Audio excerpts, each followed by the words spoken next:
Hello प्यारे बच्चों, मैं मिंटू कुमार शर्मा। आप सबका क्या हाल चाल है। उम्मीद है कि आप सब ठीक होंगे। और हम लोग जो है पिछले क्लास में जो पढ़ रहे थे चैप्टर, उन्हीं चैप्टर को हम लोग कंटिन्यू कर रहे हैं। थोड़ा सा पीछे वाला हम लोग रिकॉल करेंगे, उन चीजों को याद करेंगे जो हम लोग पिछले लेक्चर में पढ़े थे। यदि पिछला लेक्चर आप नहीं देखे हैं तो पिछला लेक्चर जाइए देखिए, उसके बाद जो है इन लेक्चर को भी हम कंटिन्यू करेंगे। खैर, इन लेक्चर की यदि हम लोग बात करें तो इस लेक्चर में हम लोग पढ़ने वाले हैं रिप्रोडक्शंस के बारे में। तो सर रिप्रोडक्शंस के बारे में पढ़ने वाले, तो इससे पहले थोड़ा सा हम लोग समझ लेते हैं कि पीछे का क्या था अपना। तो पिछले लेक्चर में हमने पढ़ा था कि भैया सिंगल सेल ऑर्गेनिज्म जो है अमर क्यों होते हैं। हमसे पूछा गया था कि why single cell organisms are immortal, मतलब एक कोशिकीय जीव जिसकी बॉडी में सिंगल सेल होता है यानी एक कोशिका होता है, वो जीव अमर क्यों होते हैं। इनसे रिलेटेड हमसे क्वेश्चन पूछे गए थे और इन पर हम लोगों ने अपना जो है आंसर्स दिया था कि भाई जैसे सिंगल सेल ऑर्गेनिज्म की बात करें तो वो सिंगल सेल ऑर्गेनिज्म जैसे या वो अमीबा है, और उन अमीबा की बात करें तो हमने इनमें ग्रोथ करवाई थी और ग्रोथ के दौरान चलने वाली जो प्रोसेस थे उनको हमने देखा कि ये जो पेरेंट अमीबा है यही अमीबा डिवाइड होकर के किसका फॉर्मेशन करता है, तो डॉटर अमीबा का फॉर्मेशन करता है। और पिछले लेक्चर में हमने इस बात पर भी डिस्कशन किया था कि इस अर्थ पर लगभग अभी से हजारों लाखों वर्ष पहले जो है ऑर्गेनिजम्स आए थे जिनकी कंटिन्यूटी अभी भी बनी हुई है और जिसका मात्र जो है बोल सकते हैं, जिनकी यदि हम लोग बात करें तो जिनका मात्र एक प्रोसेस चल रहा है उनके बॉडी में, और वह कोई और नहीं बल्कि रिप्रोडक्शन है। मतलब हमने कहा कि जैसे ह्यूमंस की ही बात करें तो ह्यूमंस की जो ओरिजिन है अभी से लगभग हजारों वर्ष पहले हुई है, लेकिन अभी भी जो है ह्यूमंस क्यों प्रेजेंट है इस अर्थ पर, क्योंकि उनके अंदर एक प्रोसेस चल रहा है, उनमें एक प्रोसेस चल रहे हैं जिन प्रोसेस का नाम क्या है, तो उन प्रोसेस का नाम है रिप्रोडक्शन। इसी प्रकार से इस अर्थ पर जितने भी लिविंग ऑर्गेनिज्म हैं उन सभी लिविंग ऑर्गेनिजम्स की जो अभी तक कंटिन्यूटी बनी हुई है उस जिसका एकमात्र जो है कारण है वो कोई और नहीं बल्कि रिप्रोडक्शन है। बल्कि हो सकता है किसी ऑर्गेनिज्म में सेक्सुअल रिप्रोडक्शन का प्रोसेस चल सकता है, तो कुछ ऑर्गेनिज्म में सेक्सुअल रिप्रोडक्शन के प्रोसेस चल सकते हैं। तो ये असेक्सुअल रिप्रोडक्शन और सेक्सुअल रिप्रोडक्शन क्या होता है, इन चीजों पर हम आगे चर्चा करेंगे। उनसे पहले थोड़ा सा हम रिप्रोडक्शन होता क्या है इन पर चर्चा करते हैं। समझ में आई बातें। रिप्रोडक्शन जो है एक प्रकार के बायोलॉजिकल प्रोसेस होता है जिसमें कोई ऑर्गेनिज्म अपने जैसे ऑर्गेनिज्म को रिप्रोड्यूस करता है। हमने कहा बायोलॉजिकल प्रोसेस होता है, तो इसको पहले थोड़ा सा हम लोग डिफाइन करते हैं और इनमें आने वाले जो वर्ड है फिर उनको हम लोग तोड़ेंगे, मरोड़ेंगे और अच्छे तरीके से समझेंगे, क्योंकि यहां पर अपने को रटने की आवश्यकता नहीं है। हर एक कॉन्सेप्ट को हम लोग क्लियर करते हुए चलेंगे, ठीक है। तो सबसे पहले हम लोग इसके बारे में थोड़ा सा लिख लेते हैं। हम लोग क्या लिखेंगे तो कहा जाता है रिप्रोडक्शन जो है एक प्रकार का बायोलॉजिकल प्रोसेस है, यानी it is a biological process, it is a biological process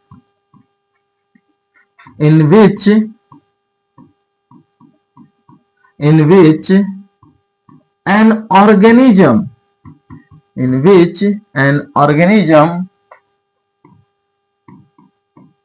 gives rise to young ones similar to itself. Such process are known as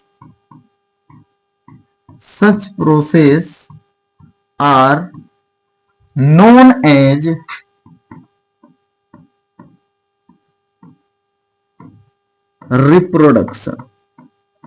Such process are known as reproduction. देखिए इनमें जो word आया है उन word को थोड़ा हम लोग तोड़ मरोड़ करते हैं कि एक्चुअल में ऐसा कौन सा वर्ड आ गया। तो सबसे पहला वर्ड आया है कि भैया ये जो है एक प्रकार के बायोलॉजिकल प्रोसेस है। कौन सा प्रोसेस है? बायोलॉजिकल प्रोसेस है। इसका मतलब क्या है? तो देखिए, हमने कहा बायोलॉजिकल की यदि हम बात करें तो बायोलॉजिकल में एक वर्ड आता है बायोलॉजी, या बोल सकते हैं एक वर्ड आता है बायो, और जिस बायो का मतलब होता है लाइफ, और लाइफ तो भैया प्रेजेंट होता है अरे किसमें बाबू? लिविंग ऑर्गेनिज्म में। लाइफ किसमें प्रेजेंट होता है? तो लिविंग ऑर्गेनिजम्स में लाइफ प्रेजेंट होते हैं। और हमने आपको बताया था कि इस अर्थ पर लिविंग ऑर्गेनिजम्स कौन है? तो लिविंग ऑर्गेनिज्म या तो प्लांट है, या तो हम कह सकते हैं एनिमल है, या फिर जितने भी माइक्रोब्स प्रेजेंट हैं इन सभी की यदि हम बात करें तो ये सभी के सभी क्या है? लिविंग ऑर्गेनिजम्स है। मतलब सर इसमें लाइफ प्रेजेंट है? हाँ, इसमें लाइफ प्रेजेंट है। मतलब इन्हीं प्लांट, एनिमल्स और माइक्रोब्स में ये प्रोसेस चलेगा? हाँ बिल्कुल। नॉन लिविंग ऑर्गेनिजम्स में ये प्रोसेस नहीं चलता है। अब कहिए कैसे? तो क्या हम अपने लैपटॉप को यदि मान लिए हम छोड़ दे 2 महीने के लिए, या 6 महीने के लिए, या 1 साल के लिए अपने रूम में हम छोड़ करके कहीं चले गए, तो क्या वो रिप्रोड्यूस करके 2 लैपटॉप बन जाएगा? ऐसा नहीं होगा। क्यों? क्योंकि जो अपना लैपटॉप है वह कैसा है? लिविंग है या नॉन लिविंग है? तो वो नॉन लिविंग है। इसलिए हम कह रहे हैं कि जो रिप्रोडक्शन जो है किसमें केवल चलेगा? तो केवल लिविंग ऑर्गेनिजम्स में। मतलब भैया जिसमें जान प्राण है उसी के अंदर क्या चलने वाला है? रिप्रोडक्शन का प्रोसेस। समझ में नहीं बातें? दूसरा वर्ड आया कि इस प्रोसेस में, यानी इस बायोलॉजिकल प्रोसेस में कोई भी ऑर्गेनिज्म अपने जैसे ऑर्गेनिज्म को प्रोड्यूस करता है। Young one similar to itself. अपने जैसे बच्चे को क्या करेगा? रिप्रोड्यूस करता है। इसका मतलब क्या है? तो भैया इसका मतलब यह है कि ह्यूमंस यदि अपने बच्चों को रिप्रोड्यूस करता है, मतलब ह्यूमंस अपने बच्चों को यदि जन्म देते हैं तो वह ह्यूमन जैसा ही होता है। एलिफेंट जो अपने बच्चे को जन्म देते हैं तो वह एलिफेंट जैसा ही होता है। ऐसा नहीं है कि एलिफेंट ने घोड़े के बच्चे को जन्म दिया है, एलिफेंट ने किसी और के बच्चे को जन्म दिया है। सर हॉर्स ने यानी घोड़ा ने गधे के बच्चे को जन्म दिया, ऐसा बिल्कुल नहीं होता है। समझ में रही बातें? तो इसलिए हमने कहा कि रिप्रोडक्शन एक ऐसा बायोलॉजिकल प्रोसेस है जिसमें कोई ऑर्गेनिज्म अपने जैसे ऑर्गेनिज्म को ही रिप्रोड्यूस करता है। समझ में रही बातें? अपने जैसे ऑर्गेनिज्म को रिप्रोड्यूस करने की प्रोसेस को ही क्या बोला जाता है? तो सर उसको बोला जाता है रिप्रोडक्शन। अब एनसीईआरटी ने एक बात लिखी है कि भैया रिप्रोडक्शन जो होता है वो क्या? तो कहा गया बर्थ ग्रोथ एंड डेथ का एक साइक्लिक प्रोसेस होता है। तो कहा कैसे? तो इन चीजों को हम लोग समझते हैं। जैसे मान लिए हमने कहा किसी ऑर्गेनिजम्स का बर्थ हुआ। क्या हुआ? बर्थ हुआ। बर्थ की बात करें तो बर्थ के बाद ऑर्गेनिज्म में देखने को मिलता है ग्रोथ। क्या देखने को मिलेगा? ग्रोथ। ग्रोथ के बाद कोई भी ऑर्गेनिज्म सेक्सुअली रूप से मैच्योर होता है, यानी बोल सकते हैं सेक्सुअली वो मैच्योर होगा। और सेक्सुअली मैच्योर होने के बाद धीरे धीरे धीरे धीरे एक ऐसा स्टेज आएगा जिसको हम बोलते हैं वह उस ऑर्गेनिज्म का कैसा है? तो कहा गया ओल्ड स्टेज है। कैसा स्टेज रहेगा? ओल्ड स्टेज रहेगा। अब कहा गया कोई भी ऑर्गेनिज्म यदि सेक्सुअली रूप से मैच्योर होता है, कोई भी ऑर्गेनिज्म सेक्सुअली रूप से यदि मैच्योर होता है तो भैया वो शादी ब्याह तो करेगा ना, और जब करेगा तो अपने जैसे ऑफस्प्रिंग को प्रोड्यूस भी करेगा ना। शादी विवाह कहने का मतलब यदि ह्यूमंस को लेकर के चले तो हमने कहा ह्यूमंस जब रिप्रोड्यूस करेंगे तो अपने जैसे ऑफस्प्रिंग को क्या करेंगे? प्रोड्यूस करेंगे। अपने जैसे बच्चे को क्या देंगे? जन्म देंगे। मतलब उनका फिर से हुआ क्या? बर्थ हुआ। जो जिस ऑर्गेनिजम्स का बर्थ पहले हुआ था वह क्या किया? अपने जैसे ऑफस्प्रिंग को फिर से बर्थ किया, यानी फिर से जन्म दिया है। मतलब इनकी अभी लाइफ साइकिल्स कंप्लीट नहीं हुई है, और इसी लाइफ साइकिल के बीच में एक नन्हा मुन्ना प्यारा सा ऑफस्प्रिंग यानी बच्चे आ चुके हैं। समझ में नहीं बातें? इनके लाइफ साइकिल को थोड़ा हम लोग कंप्लीट करें तो अपने को देखने को मिलेगा कि भैया इनमें ओल्ड स्टेज जब आएगी तो एक समय ऐसा आएगा जिस समय हम कहेंगे इनकी कैसी डेथ हो गई, तो कहा गया इनकी नेचुरल डेथ हो जाएगी। अरे कैसी डेथ हो जाएगी? Natural death. और नेचुरल डेथ के बारे में हमने आपको पिछले लेक्चर में समझाया था कि क्या सर जहर खिला के मार दिया गया? ऐसा कुछ भी नहीं है। क्या सर वो फांसी पलटक गया? बिल्कुल नहीं, एकदम बूढ़े बुजुर्ग होकर के मरे हैं, मतलब इनकी नेचुरल डेथ हुई है। यहां से क्या कंक्लूजन निकाला जा सकता है? तो यहां से एक ही कंक्लूजन निकाला जा सकता है कि यदि हम रिप्रोडक्शन की बात करें तो रिप्रोडक्शन जो है ऑर्गेनिजम्स की बर्थ, ग्रोथ एंड डेथ का एक साइक्लिक प्रोसेस होता है। ये साइक्लिक प्रोसेस में वह ऑर्गेनिज्म अपने जैसे ऑफस्प्रिंग को प्रोड्यूस करता है। अपने जैसे ऑफस्प्रिंग को क्या करेगा? प्रोड्यूस करेगा। तो हम यहां पर एक नोट पॉइंट ऐड कर सकते हैं। वह नोट पॉइंट अपना क्या रहेगा? तो ये रहेगा कि reproduction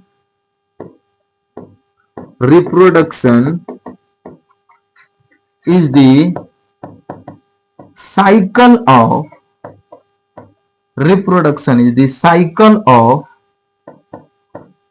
birth, growth and death. Birth, growth and death. अब जो है अपना अगला सवाल खड़ा होता है कि सर रिप्रोडक्शन किसी भी ऑर्गेनिजम्स में क्यों जरूरी है? रिप्रोडक्शन जो है आवश्यक क्यों है? अपना क्वेश्चन ये रहा कि why reproduction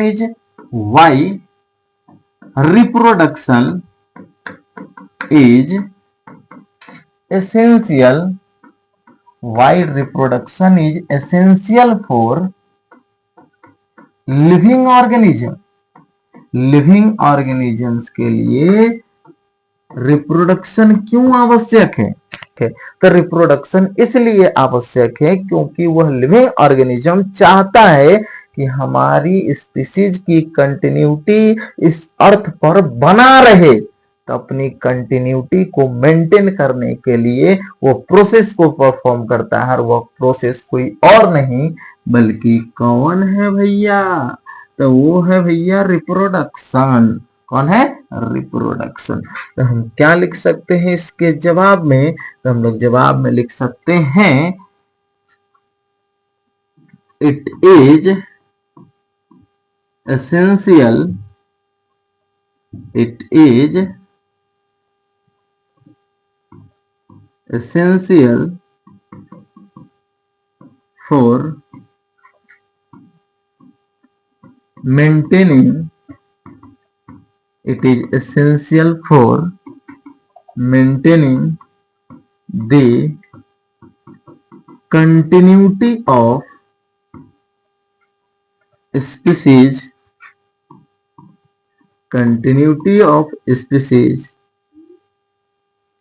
from generation to generation, from generation to generation. It is essential for maintaining the continuity of species from generation to generation। यानी पीढ़ी दर पीढ़ी किसी स्पीसीज की कंटिन्यूटी को मेंटेन करने के लिए किसकी आवश्यकता होती है? तो जिस प्रोसेस की आवश्यकता होती है उस प्रोसेस को बोलते हैं हम लोग रिप्रोडक्शन। अब रिप्रोडक्शन की बात करें तो रिप्रोडक्शन का जो तरीका है अलग अलग ऑर्गेनिजम्स में यह अलग अलग हो सकते हैं। यानी इसके मैकेनिज्म अलग अलग ऑर्गेनिजम्स में अलग अलग हो सकते हैं। और जिस हो सकता है कि यह किस पर डिपेंड करे, तो हो सकता है कि उस ऑर्गेनिज्म की हैबिटाट पर, या हो सकता है कि उस ऑर्गेनिज्म की बॉडी की इंटरनल फिजियोलॉजी पर वो डिपेंड करेगा। समझ में बातें? इन बात को भी हम लोग समझ लेते हैं। क्या समझने की आवश्यकता है? तो सर समझने की आवश्यकता यह है कि रिप्रोडक्शन का मैकेनिज्म्स जो है अलग अलग हो सकता है अलग अलग ऑर्गेनिजम्स में। तो हम लिखेंगे भैया different organism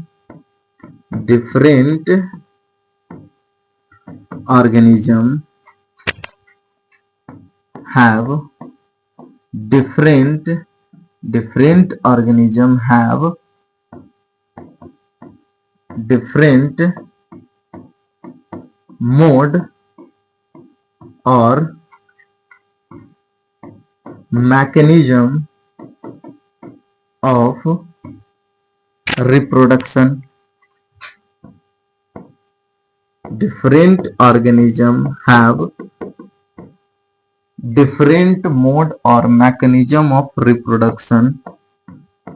It depends on, यह किस पर निर्भर करेगा? कहा गया अलग अलग ऑर्गेनिजम्स की बात करें तो अलग अलग ऑर्गेनिजम्स में जो ये रिप्रोडक्शन का मैकेनिज्म है, मोड है, वह अलग अलग हो सकता है और यह डिपेंड करता है सबसे पहली बात ये कि वह ऑर्गेनिज्म रहता कहाँ है, मतलब habitat of organism, habitat of organism. जैसे कुछ ऑर्गेनिज्म कहाँ रहते हैं तो भैया पानी में रहते हैं, मतलब वाटर्स में प्रेजेंट है, तो उनके अंदर रिप्रोडक्शन का प्रोसेस कैसा चल रहा है।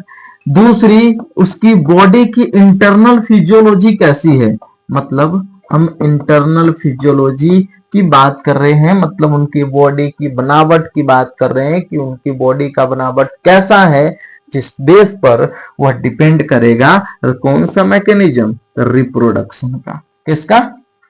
रिप्रोडक्शन का। तो हम लिखेंगे internal physiology of organism body, organism body. Notes बनाते चलिए, ये आपके लिए काफी बेहतरीन नोट्स हैं जो क्लास 12th में क्वेश्चंस वगैरह पूछे जाएंगे वो टू द पॉइंट इसी नोट से आएगा। समझ में नहीं बातें? तो ये हम बच्चों को लगभग बहुत पहले से ऑफलाइन सेंटर्स वगैरह में हम देते आ रहे हैं और काफी बेहतरीन तरीके से बच्चे जो हैं इससे स्कोर करते आ रहे हैं। वही चीज हम आपको प्रोवाइड कर रहे हैं। पढ़िए, समझ में नहीं बातें, और नोट्स बनाते चलिए ताकि अपना एक नोट्स जो है बहुत बढ़िया सुंदरता आपके कॉपी में बनते चलेगा।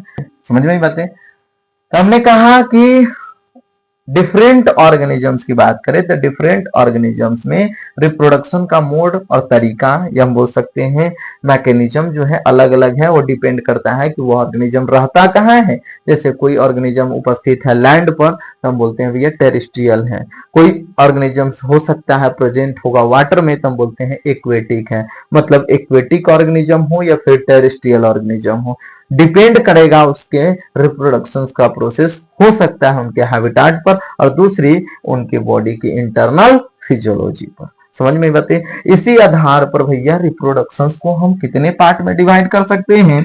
इसी आधार पर रिप्रोडक्शन को 2 पार्ट में डिवाइड किया जाता है कि भैया रिप्रोडक्शन यानी इस प्रोसेस में कितने ऑर्गेनिजम्स पार्टिसिपेट कर रहे हैं। सर एक ऑर्गेनिजम्स है या 2 ऑर्गेनिजम्स पार्टिसिपेट कर रहे हैं?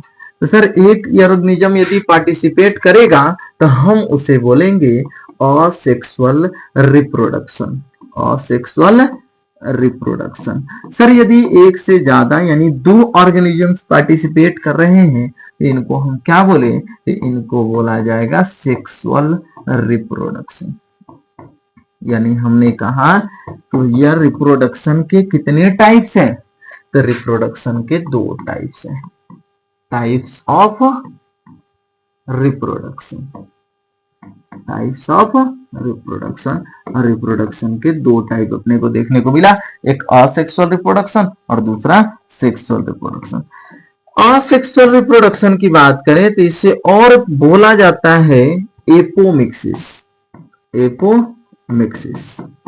मतलब इनमें सिंगल ऑर्गेनिजम्स यानी सिंगल पेरेंट्स पार्टिसिपेट करेंगे और अपने जैसे ऑफस्प्रिंग को प्रोड्यूस करेंगे, तो इसलिए भैया बोल रहा गया है असेक्सुअल रिप्रोडक्शन यानी सिंगल ऑर्गेनिज्म। और सिंगल ऑर्गेनिजम्स है तो उनमें गैमेट वगैरह का फॉर्मेशन नहीं होगा। तो सर गैमेट क्या होता है? आगे जो है इनके बाद हम डिस्कस कर लेंगे कि एक्चुअल में गैमेट क्या होता है। समझ में नहीं बातें। देखिए यहां जो वर्ड आया है, एक वर्ड आया सर एपो। तो एपो का मतलब क्या होता है? एपो का मतलब होता है अवे फ्रॉम मतलब अपने से दूर। दूसरा मिक्सिस का मतलब क्या है, तो मिक्सिस का मतलब है मिक्सिंग। तो मिक्सिंग किस चीज का, मिक्सिंग का ये इसी चीज को बोल सकते हैं फ्यूजन ऑफ गैमेट। तो कहा गया सर फ्यूजन ऑफ गैमेट मतलब गैमेट फ्यूज करेगा या नहीं करेगा, जैसे मेल में बनेगा मेल गैमेट, फीमेल में बनेंगे फीमेल गैमेट। तो क्या उन गैमेट का फ्यूजन होगा कि नहीं होगा, तो कहा दूर दूर तक नहीं होगा। अवे फ्रॉम मतलब दोनों gametes, both gametes, male gamete and female gametes का फ्यूजन बिल्कुल नहीं होगा, तो ऐसे रिप्रोडक्शन को असेक्सुअल रिप्रोडक्शन बोलते हैं। अब इस रिप्रोडक्शन के प्रोसेस में जो है सोमैटिक सेल, बॉडी के सोमैटिक सेल पार्टिसिपेट करते हैं। देखिए जैसे यदि हम जनरली बात करें असेक्सुअल रिप्रोडक्शन करने वाले ऑर्गेनिजम्स की, तो असेक्सुअल रिप्रोडक्शन करने वाले ऑर्गेनिजम्स में जनरली सोमैटिक सेल प्रेजेंट होते हैं। सोमैटिक सेल का मतलब क्या होता है, बॉडी की नॉर्मल सेल जो डिवाइड हो करके हो सकता है किसी ऑर्गेनिज्म में न्यू ऑफ स्प्रिंग को प्रोड्यूस कर सकता है, लेकिन वही हम most of the sexual reproduction करने वाले ऑर्गेनिजम्स में दो तरह के सेल प्रेजेंट होता है, एक होता है सोमैटिक सेल और दूसरा होता है जर्म सेल। मेल गैमेट जो ह्यूमन में बनता है वो स्पर्म बन रहा है, तो स्पर्म कौन बनाएगा सर, सोमैटिक सेल या जर्म सेल, तो स्पर्म का फॉर्मेशन करेगा जर्म सेल। दूसरी यदि हम बात करें किसकी, बॉडी की नॉर्मल सेल्स की, जो मान लेते हैं कहीं डैमेज हो जाता है तो उस बॉडी के पार्ट को रिकवर करेगा, तो सर वो कौन सा सेल करेगा, तो वो जो है सोमैटिक सेल करेगा। तो आपको क्लियर हुआ होगा कि अपनी बॉडी में दो तरह के सेल्स प्रेजेंट है, एक सोमैटिक सेल दूसरा जर्म सेल्स। एक सेल का काम है कि बॉडी की जो डैमेज बॉडी पार्ट है उनको रिकवर करना, और दूसरा है जो हेल्प करता है रिप्रोडक्शन के प्रोसेस में, यानी रिप्रोडक्शन के प्रोसेस में इन्वॉल्व होता है। यहां पर जिस सेल का इन्वॉल्वमेंट होता है उस सेल को बोलते हैं सोमैटिक सेल। इसको और हम क्या बोल सकते हैं, तो असेक्सुअल रिप्रोडक्शन को और हम बोल सकते हैं सोमैटोजेनिक रिप्रोडक्शन। क्यों सोमैटोजेनिक रिप्रोडक्शन बोला जा सकता है इसको, क्यों ऐसा, क्यों सर, ऐसा इसलिए क्योंकि कोई और नहीं बल्कि सोमैटिक सेल होता है। सोमैटिक सेल्स आर इन्वॉल्व, कौन सा सेल, सोमैटिक सेल इन्वॉल्व होगा। दूसरा सेक्सुअल रिप्रोडक्शन की बात करें तो सेक्सुअल रिप्रोडक्शन को बोला जाता है एम्फीमिक्सिस। एम्फीमिक्सिस, एम्फीमिक्सिस में एक वर्ड आ रहा है एम्फी, एम्फीमिक्सिस में एक वर्ड कौन सा आ रहा है, तो सर एम्फी। एम्फी का मतलब क्या होता है, तो एम्फी का मतलब होता है बोथ, और मिक्सिस का मतलब अभी जस्ट हमने चर्चा किया कि मिक्सिंग, और मिक्सिंग किस चीज की, तो मिक्सिंग जो है यहाँ गैमेट की चल रही है, तो यानी फ्यूजन हम बोल सकते हैं कि फ्यूजन ऑफ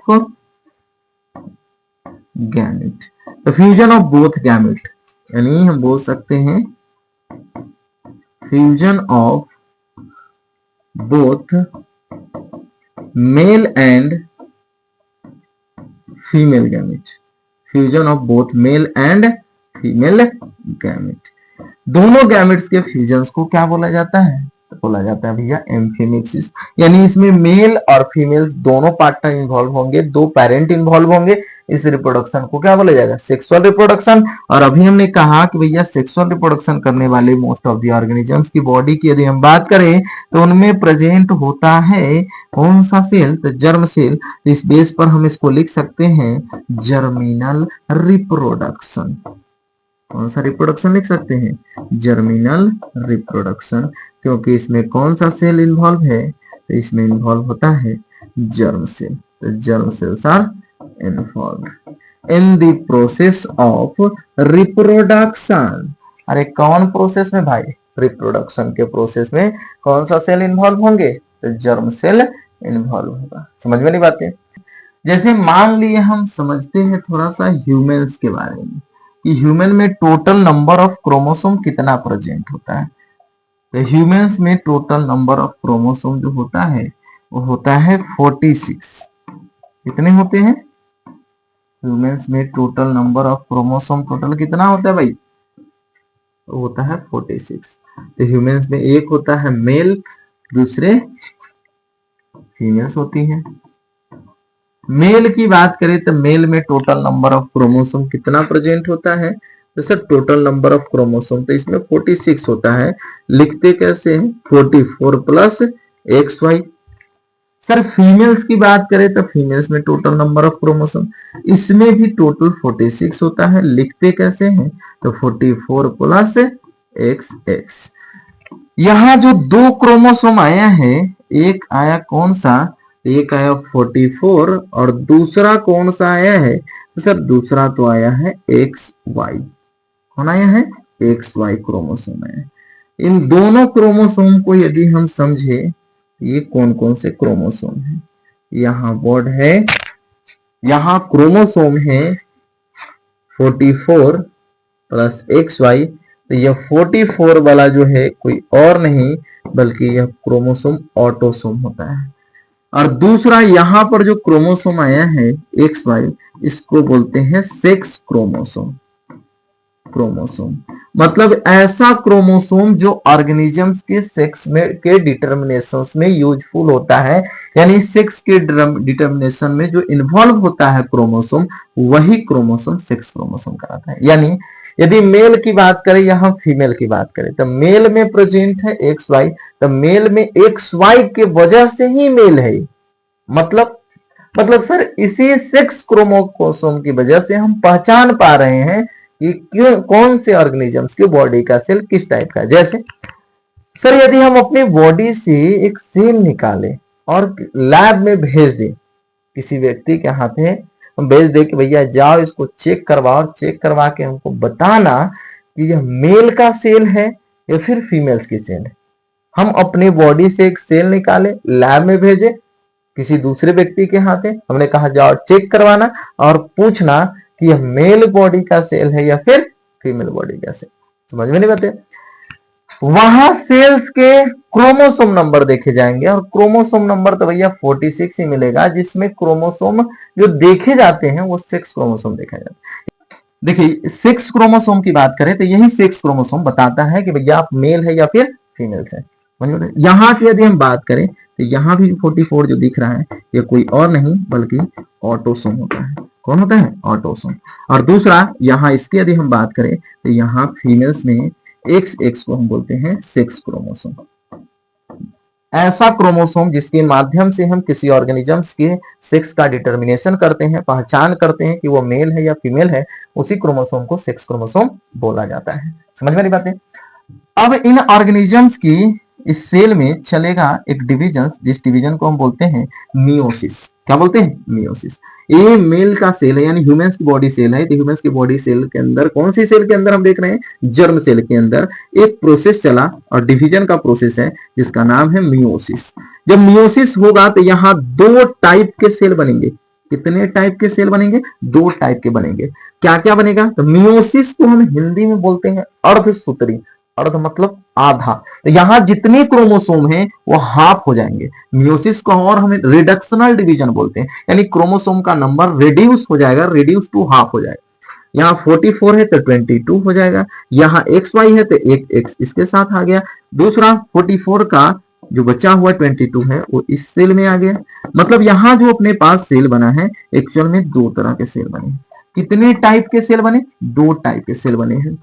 और इन दोनों सेल की यदि हम बात करें तो दोनों सेल में नंबर ऑफ क्रोमोसोम कितना देखने को मिला, तो इसमें भी सर हमको मिला 23 क्रोमोसोम, क्योंकि 22 प्लस एक्स यानी एक एक्स भी तो है, तो 22 और एक यहाँ तो 23। सर इसमें टोटल नंबर ऑफ क्रोमोसोम कितना है, तो सर इसमें भी 23 है। इस सेल को नाम क्या दिया जाएगा सर, तो ये कोई और नहीं बल्कि स्पर्म सेल है। कौन सा सेल है, स्पर्म सेल है, जो किसमें बना है, तो ह्यूमन मेल में बना है। इस स्पर्म सेल को क्या नाम दिया गया सर, तो इसको नाम दिया गया गैमेट। क्या नाम दिया गया, गैमेट। लेकिन यह बना मेल में है तो इसको हम कौन सा गैमेट बोलेंगे, इसको बोला जाएगा मेल गैमेट। कौन सा गैमेट, मेल गैमेट बोला जाएगा। समझ में बात है? यहां भी स्पर्म कौन सा गैमेट है, मेल गैमेट है। समझ में बात है?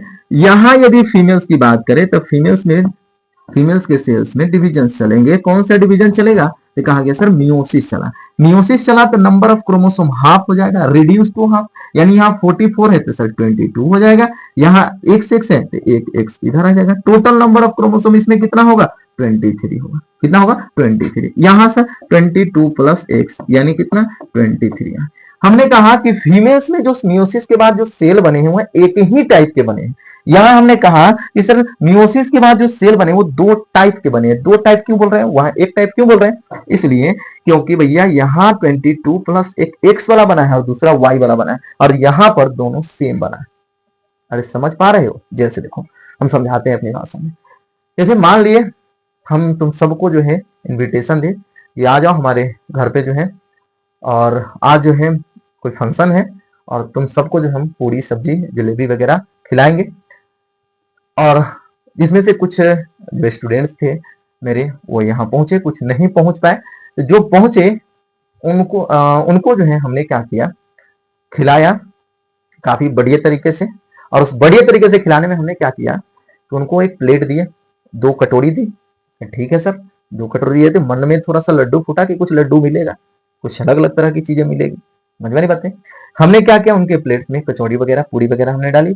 दूसरा 2 हमने कटोरी दिया उनको, दोनों कटोरी में मान लो आलू गोभी की सब्जी रखी। कितने कटोरी में हमने रखी, 2 कटोरी में। अच्छा, उसके बगल में उसका एक और दोस्त था, उनको भी हमने 2 कटोरी दिया था। उनके एक कटोरी में हमने आलू गोभी की सब्जी रखी और दूसरी कटोरी में हमने रख दी पनीर की सब्जी। अब एक बात हमको बताओ, कि दोनों को हम 2-2 कटोरी दिए थे और दोनों कटोरी में दोनों को सब्जी दिए थे। फर्स्ट वाला जो व्यक्ति है, फर्स्ट वाला जो स्टूडेंट्स है, उनकी दोनों कटोरी में आलू गोभी की सब्जी है, तो कितने तरह की सब्जी हुई, अरे कितने तरह का सब्जी हुआ, अरे एक ही तरह का ना हुआ, 4 को कटोरी में दे दो चाहे 1 कटोरी में धरे, कितने तरह का होगा, एक ही तरह का। दूसरा जो व्यक्ति था, यानी दूसरा जो लड़का था, दूसरा जो स्टूडेंट है, उनके वो जो है कटोरी में हमने जो है क्या किया था, तो उनके कटोरी में हमने धरा था, एक में आलू और दूसरे में पनीर की सब्जी। समझ में बातें। तो हमने आलू और पनीर वगैरह की सब्जी रखी है, तो उनके दोनों कटोरी को देखा जाए, दोनों कटोरी में 2 तरह की चीजें हैं, मतलब 2 टाइप के क्या बने, सॉरी यानी 2 तरह के क्या हमने दी, सब्जी दी हमको। समझ में बातें। तो यहाँ एक ही तरह का है, यहाँ कितने तरह के हैं, 2 तरह के। समझ में बातें। तो यहाँ एक ही टाइप का सेल बना है, जबकि यहाँ पर जो सेल बना है वो कितने टाइप के बने हैं, तो सर यहाँ पर जो सेल बना है वो 2 टाइप का या 1 टाइप का। तो फीमेल में सर 1 टाइप का और मेल में 2 टाइप का। समझ में बातें। इन सेल को क्या नाम दिया जाएगा, तो इनको नाम दिया गया सर ओवम। इनको क्या नाम दिया जाएगा, तो सर ये भी तो ओवम ही है ना, तो ये क्या कहलाएगा, तो सर ये गैमिट कहलाएगा। क्या कहलाएगा, गैमिट कहलाएगा। गैमिट मेल में बना या फीमेल्स में, तो फीमेल में बने। देखो यहां से क्वेश्चन अराइज होता है और क्वेश्चन बिहार बोर्ड ने पूछा भी है।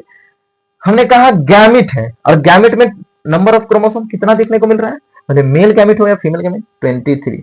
आपसे पूछा ह्यूमन मेल के गैमिट में कितने क्रोमोसोम प्रेजेंट होते हैं, तो ह्यूमन मेल के गैमिट में 23 क्रोमोसोम। ह्यूमन फीमेल्स के गैमिट में कितने क्रोमोसोम प्रेजेंट होते हैं, सर 23 और कितना 23 होगा। समझ में आ रही बात है। इस बात को तुम याद रखो कि गैमिट्स यदि ह्यूमंस के हैं तो उनमें नंबर ऑफ क्रोमोसोम कितना होंगे, 23। जिनमें सर 46 है, तो भैया 46 है तो ऐसे सेल को हम बोलते हैं डिप्लॉइड सेल। और जिनमें सर हाफ हो गया है तो उनको बोलेंगे हम लोग हैप्लॉइड सेल। कैसा सेल, हैप्लॉइड सेल। तो इनमें क्या हो गया, हैप्लॉइड सेल। ये भी कैसा है, हैप्लॉइड है सर। ये भी कैसा है सर, हैप्लॉइड है। मतलब गैमेट्स की यदि हम बात करें तो गैमेट जो होता है वो कैसा होता है, हैप्लॉइड। हैप्लॉइड का मतलब जिसमें नंबर ऑफ क्रोमोसोम पेयर में प्रेजेंट नहीं है, यहां पेयर में प्रेजेंट होगा। मतलब क्रोमोसोम नंबर यदि हम फर्स्ट लिखे तो फर्स्ट का 1 पेयर, सेकेंड लिखे तो सर सेकेंड का भी 1 जोड़ा, थर्ड लिखे सर तो थर्ड का भी 1 जोड़ा, मतलब हर का 1 जोड़ा में है, यहाँ कोई भी जोड़ा वगैरह नहीं है। यानी यहाँ हम लिख सकते हैं कितना पेयर, तो 23 पेयर लिखेंगे। सर यहाँ पेयर लिख सकते हैं, बिल्कुल नहीं। तो जहां पेयर आप नहीं लिखेंगे तो उसके लिए वर्ड कौन सा आएगा, हैप्लॉइड वर्ड। समझ में नहीं बातें। तो यह मेल गैमिट हो या फीमेल गैमिट हो, कोई भी गैमिट कैसा होता है, हैप्लॉइड होता है। अब इनमें क्या हुआ, तो सर इनके जो अपने को गैमिट देखने को मिल रहे हैं, इन गैमिट में हुआ सर फ्यूजन। इन गैमिट में क्या हुआ, तो फ्यूजन हुआ। इसको थोड़ा सा हम क्या करते हैं, इसको हम शिफ्ट कर दे रहे हैं इस तरफ। समझ में नहीं बातें। यहाँ पर थोड़ा सा हम इसको शिफ्ट करेंगे, कलर चेंज करेंगे, हम आपको बताएंगे कि यही सब क्या है, गैमिट है। हमने कहा मेल और फीमेल गैमिट की बात करें तो मेल और फीमेल गैमिट के मिलने के प्रोसेस को फ्यूजन बोलते हैं। समझ में बातें। दोनों के सेल्स आपस में मीटिंग हुई, मीट किए, तो इन प्रोसेस को क्या बोला गया? फ्यूजन। और इस मीटिंग या फ्यूजन की प्रोसेस को बोला जाता है फर्टिलाइजेशन। यानी fusion of male and female gametes are known as fertilization. After fertilization यहां भी 23, यहां भी 23, यानी एक 46 क्रोमोसोम वाला एक सिंगल सेल बनेगा, और जिस सिंगल सेल का नाम दिया जाएगा जाइगोट। मतलब इन दोनों के मिलने से एक जो सेल बना, उस सेल का नाम क्या दिया गया? जाइगोट। तो सर इसमें भी 23 क्रोमोसोम, इसमें भी कितने? इसमें कितने? तो 23 क्रोमोसोम, इसमें कितने? 23 क्रोमोसोम। यानी टोटल मिलाकर के यहाँ कितना होगा? 46। यानी जाइगोट के पास कितना सेल है? तो सॉरी, जाइगोट के पास कितने क्रोमोसोम है? तो 46 है। कितने सेल हैं? तो भैया एक ही सेल है। मतलब ये कैसा होता है? यूनिसेलुलर होता है। जाइगोट जो कैसा है? जाइगोट जो है यूनिसेलुलर। सर इसमें सेल की संख्या कितनी? एक होगा। कितना होगा? एक होगा। यहां इन चीजों को ध्यान में रखिए कि भैया यहां बना है गैमेट, और गैमेट तभी बना है जब कितने पेरेंट्स पार्टिसिपेट किए हैं? कहा गया 2 पेरेंट पार्टिसिपेट किए हैं। एक मेल पेरेंट है और दूसरा फीमेल पेरेंट। तो जिस प्रोसेस में मेल और फीमेल दोनों पेरेंट्स पार्टिसिपेट करते हैं वो सेक्सुअल रिप्रोडक्शन का प्रोसेस होता है। तो आज के लिए हमने कहा इतना ही। Thank you.